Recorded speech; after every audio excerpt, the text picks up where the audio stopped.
Donald Trump just gave one of the strangest, most embarrassing speeches of his presidency while speaking to the White House Religious Liberty Commission at the Museum of the Bible in Washington, D.C. What was supposed to be a serious event turned into a total disaster, with Trump rambling, spacing out, getting basic facts wrong, and even downplaying domestic violence. It's a perfect snapshot of his growing cognitive decline and desperation, so keep watching to see some of his most unhinged moments from the speech, and don't forget to leave a like and subscribe for more. Now, this whole event was a complete disaster for Donald Trump. He went on so many rants and is having some clear cognitive decline. For example, here's Trump saying that he just left the Middle East, when in reality, his last trip there was 4 months ago. Leaders from all over the world that talk to me and they say, your country's in trouble, and I just left the Middle East, King of Saudi Arabia, Qatar, UAE, a lot of the big countries. Then I was with the heads of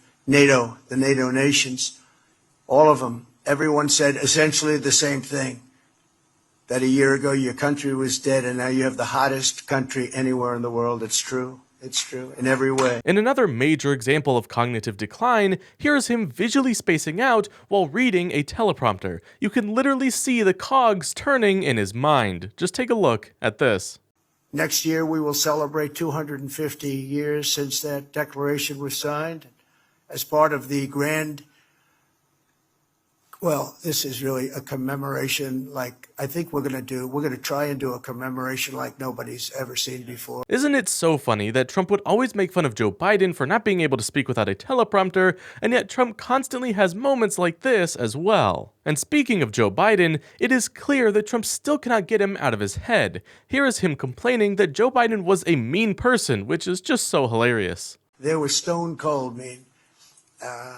But Joe Biden and the Biden, they were mean people. What they did to people, what they did to J6, what they did to so many people, they were mean people. These were really radical, horrible people. And he wasn't that way 20 years ago. He was never the brightest bulb in the ceiling, but he was a man who wasn't overly mean that I saw, but boy, he became really mean. And is Trump still upset that he couldn't beat Biden in the election? Grow up and accept that you lost. Trump is still clearly coping with the fact that Joe Biden was a better president than he ever will be. He keeps telling himself that he's made progress, even though we all know that things have only gotten worse under Trump, and that they were way better under Biden. That's what we're doing. We're in a golden age. We're at the very beginning of a golden age. So much progress has been made in the last 8 months.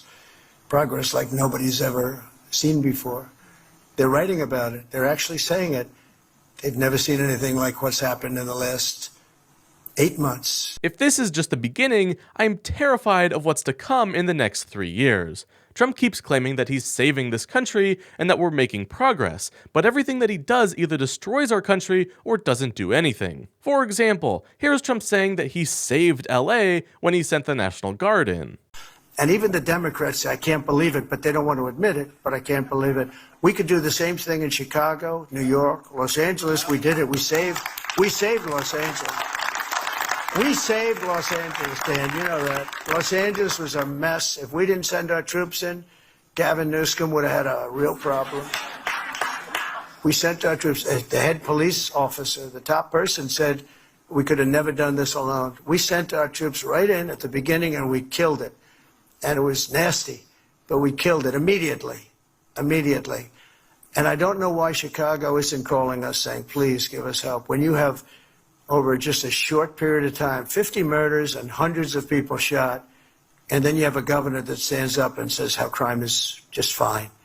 It's really crazy. But we're bringing back law and order to our country. And what's so funny about this is that Gavin Newsom responded to this statement with a photo of the National Guard, just lying around doing nothing. Because in reality, the National Guard did nothing in LA, just like how they're doing nothing in DC. And speaking of DC, Trump just went on a bizarre rant where he complains that crime is not down by 100% and says that it's tiny things like domestic violence that are ruining his percentages. Just take a look at this.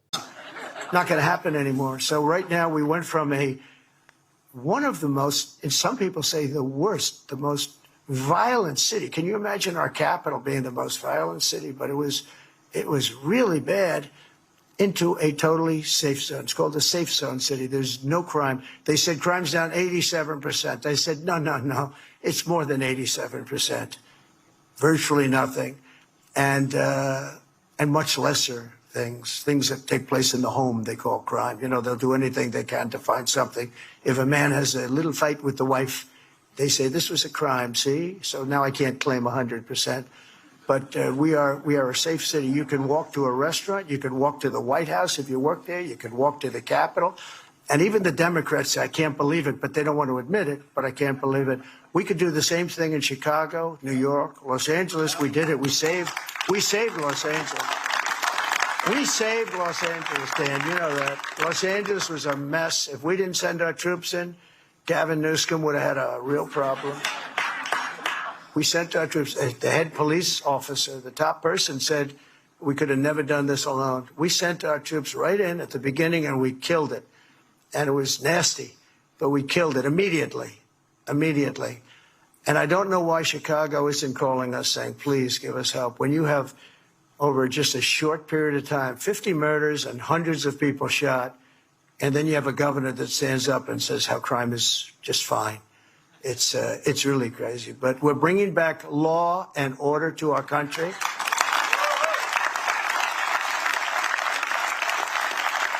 And I began my remarks. That is insane. Trump just downplayed domestic violence because he didn't like that it was dragging his numbers down. And by the way, this is exactly the kind of thing that someone who is best friends with Jeffrey Epstein would say. So keep that in mind. So let me know what you think of these bizarre Trump rants, and don't forget to leave a like and subscribe for more.